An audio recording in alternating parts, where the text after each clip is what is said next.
ফেনীর ছাগলনাইয়া উপজেলায় এমন একটি মসজিদ আছে সৌন্দর্যের দিক থেকে যেটি বাংলাদেশে তো বটেই, মধ্যপ্রাচ্যের যে কোনো মসজিদকেও ছাড়িয়ে যেতে পারে। কথিত আছে এই মসজিদের সৌন্দর্যে মুগ্ধ হয়ে জিনেরাও এখানে নিয়মিত নামাজ পড়তে আসে।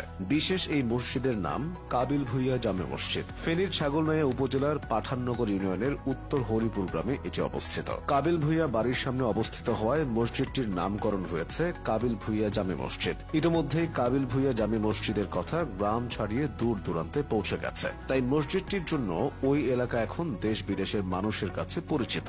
অনিন্দ্য সুন্দর ধর্মীয় স্থাপনাটি দেখতে প্রতিদিন অসংখ্য মানুষ ছুটে আসছেন। মোট 4 শতক জায়গার উপর দোতলা এই মসজিদটি দাঁড়িয়ে আছে। নিচতলা ও দোতলা মিলে এই মসজিদে একসঙ্গে 500 জন নামাজ আদায় করতে পারেন। স্থাপত্যশৈলীর অনন্য নিদর্শন সম্পর্কে বিস্তারিত আরও কিছু তথ্য জেনে আসা যাক। কাবিল ভুইয়া জামে মসজিদটি সর্বপ্রথম নির্মাণ করা হয়েছিল 100 বছরেরও আগে। তখন